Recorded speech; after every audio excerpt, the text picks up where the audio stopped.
Putin का परमाणु factor, world war 3 का नया चैप्टर। G7 ने पुतिन को धमकाया, रूस ने यूक्रेन पर बॉम्ब गिराया। पुतिन लेंगे खतरनाक फैसला, वॉर अब फुल एंड फाइनल।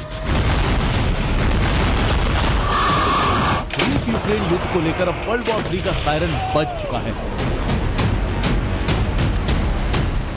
यूक्रेन पर लगातार बमबारी कर पुतिन ने नाटो देशों को खुला चैलेंज दे दिया है। इसकी बानगी उस वक्त दिखी जब पुतिन के खिलाफ मंगलवार को G7 देशों ने बैठक बुलाई।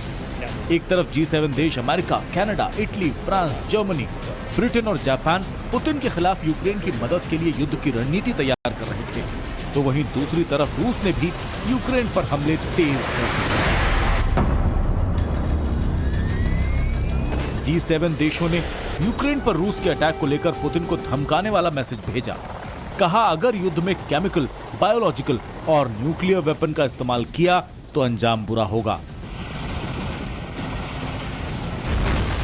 लेकिन पुतिन ने भी G7 की धमकी का जवाब देने में देर नहीं लगाई। पुतिन ने इसका जवाब मंगलवार को ही यूक्रेन पर बॉम्ब गिरा कर दिया। पुतिन का भी मैसेज क्लियर था कि अगर वर्ल्ड वॉर 3 का यह मैसेज है तो वो भी इसके लिए तैयार है। यूक्रेन को जहां इस युद्ध में नाटो देशों का समर्थन मिला, तो वहीं रूस के लिए बेलारूस भी इस युद्ध में कूद पड़ा।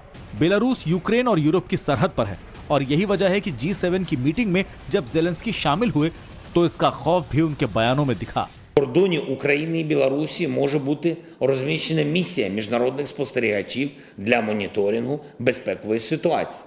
Формат може бути опрацьований нашими дипломатами. Я прошу вас на рівні Групи 7 підтримати цю нашу ініціативу.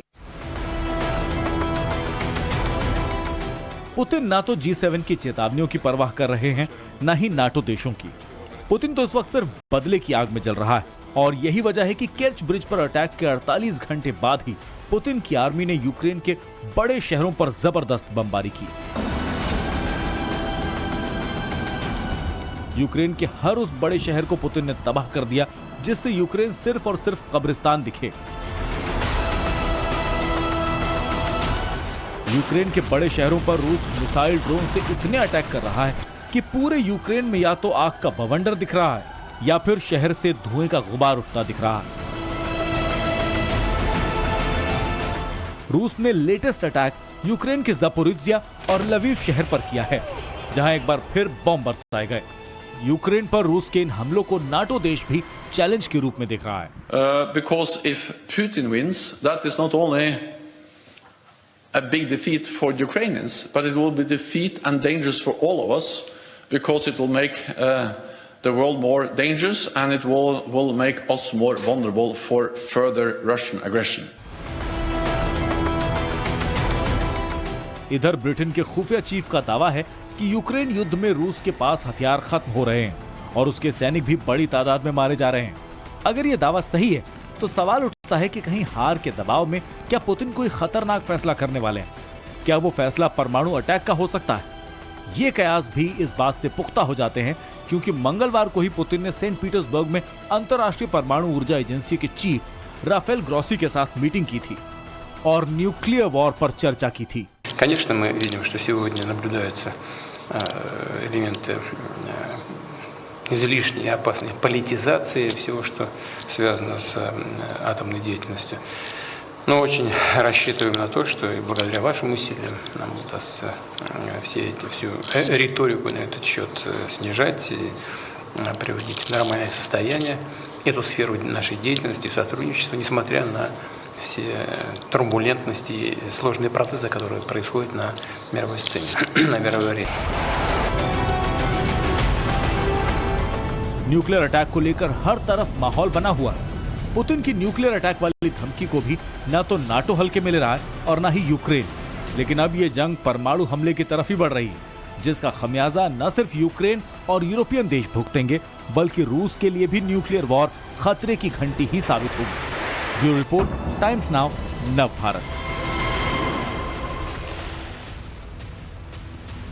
तो रिपोर्ट आपने यहाँ पर देख ली है।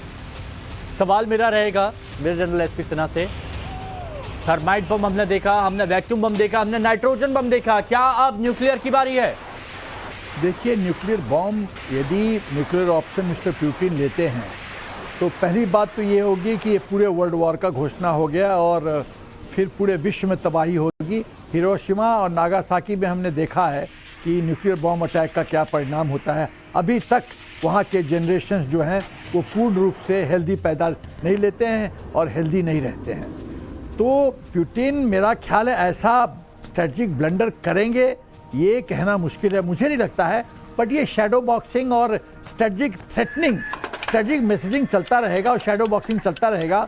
और जब तक यूक्रेन या तो सरेंडर न करे या कोई यूनाइटेड नेशंस या हिंदुस्तान ऐसा पहल करे कि वॉर ख़त्म हो। लेकिन वॉर ख़त्म होने का एक ही तरीका है कि जैसे रूस ने 4 कंडीशंस डाले हैं, जिसमें सबसे प्रमुख है कि यूक्रेन ये गारंटी दे कि वो नाटो ज्वाइन नहीं करेगा और नाटो गारंटी दे कि 1997 के बाद जो भी देश नाटो के सदस्य बने हैं वो ईस्टवर्ड एक्सपेंशन नहीं करेंगे रूस की तरफ।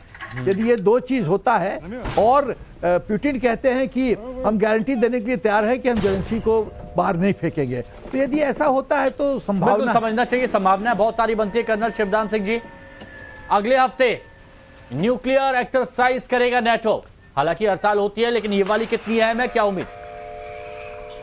देखिए, नेटो इस तरह की एक्सरसाइजेज करके इस युद्ध को और कॉम्प्लिकेट करते जा रहे हैं और इसका सीधा असर यूक्रेन की स्थिति में पड़ता है। और यदि वो नेटो इस तरह की एक्सरसाइज करता है तो रूस ऑटोमेटिकली अपनी पूरी तैयारी करेगा।